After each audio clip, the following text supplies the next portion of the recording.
राजू बहुत दिनों से अपने पापा से साइकिल लेने की जिद कर रहा था। आखिरकार पापा ने कहा, ठीक है बेटा, अच्छे नंबर लाओ तो साइकिल मिलेगी। राजू ने खूब मेहनत करी और अच्छे नंबर ला दिए। पापा ने खुश होकर उसे नई साइकिल दिला दी। अगले दिन राजू पूरे गांव को साइकिल दिखाने निकल पड़ा। सब बच्चे इकट्ठे होकर बोले, वाह कितनी बढ़िया साइकिल है। राजू बोला, हाँ इसमें हॉर्न भी है। उसने जोर से हॉर्न बजाया, पी पी पी पी। फिर बोला, इसमें ब्रेक भी हैं, और ब्रेक दबाकर सबको दिखाया। अब शरारती राजू बोला, और सबसे खास बात है मेरी साइकिल ऑटोमेटिक बोलती भी है। सारे बच्चे हैरान थे। बोला, सच में?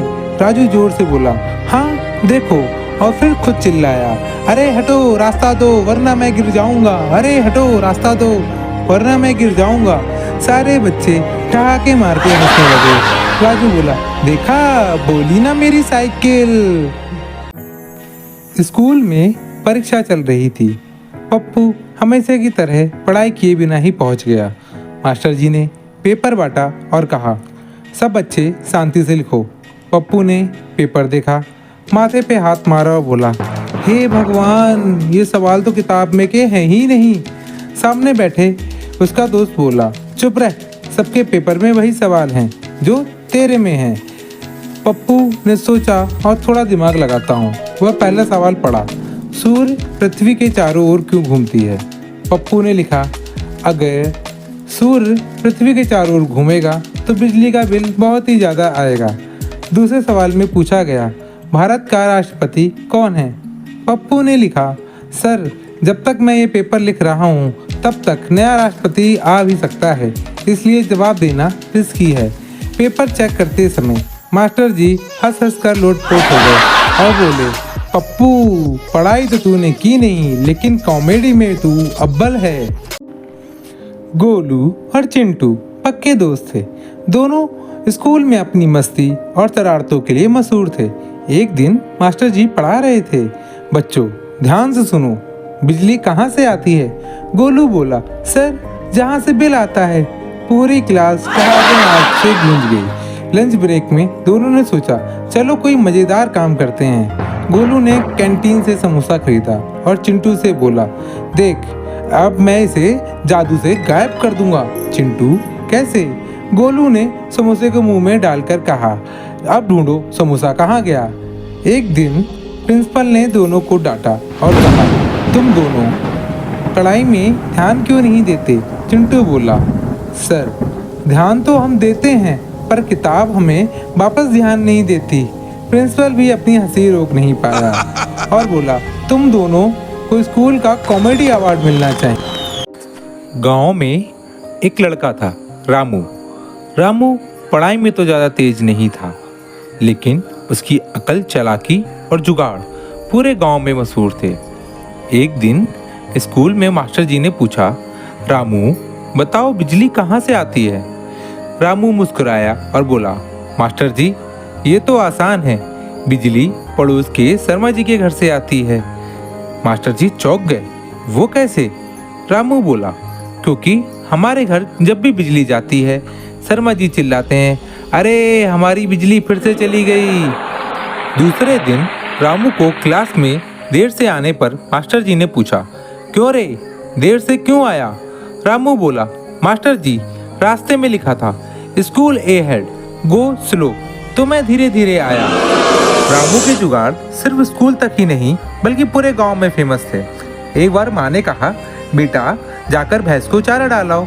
रामू बोला, माँ भैंस तो पहले से ही घास खा रही है। माँ ने गुस्से में कहा, तो घास कौन रख कर आया है? रामू बोला, अरे माँ पड़ोसी के खेत में मैंने सेल्फ सर्विस कर दिया है। उसके ये छोटे छोटे जुगाड़ सबको परेशान भी करते थे और हंसाते भी थे। गांव वाले कहते थे, रामू पढ़ाई में चाहे पीछे हो, लेकिन उसका दिमाग गूगल से भी तेज है।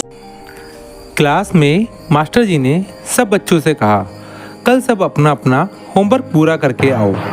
अगले दिन सारे बच्चे कॉपी लेके आए, लेकिन पप्पू की कॉपी खाली थी।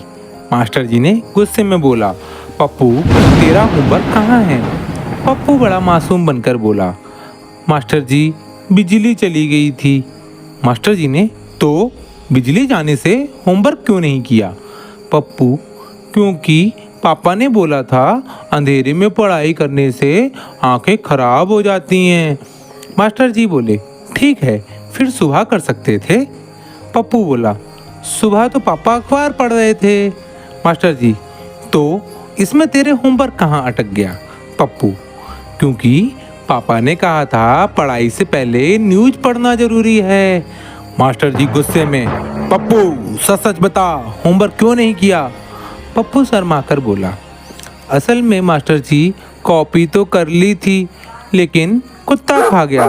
पप्पू की बात सुनकर पूरी क्लास ठहाके मार के हंसने पड़ी। एक दिन स्कूल में मास्टर जी ने पप्पू से कहा, पप्पू होमवर्क क्यों नहीं किया?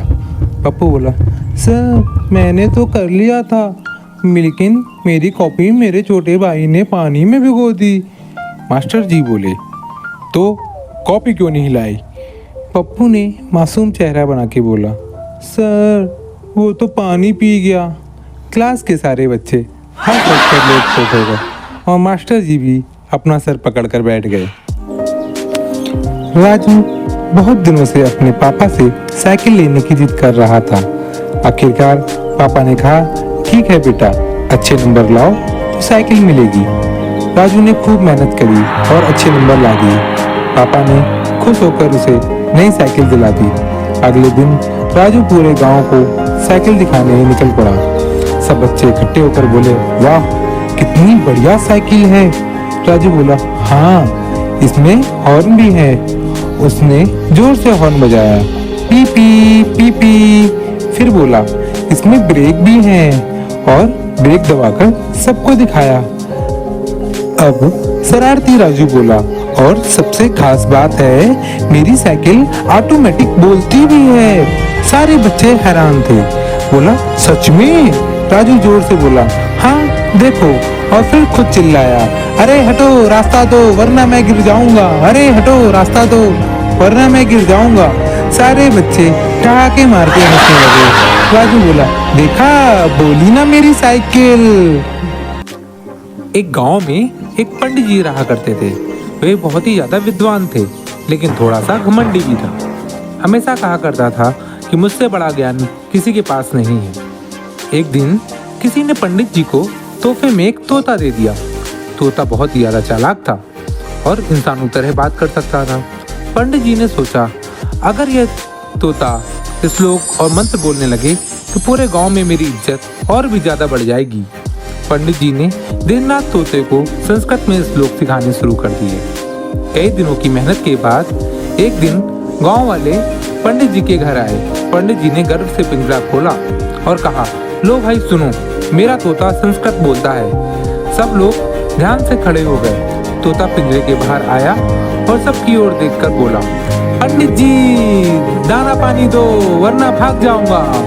ये सुनते ही गांव वाले ठहाके मार के हंसने लगे। बेचारा पंडित, सारा घमंड पानी पानी हो गया।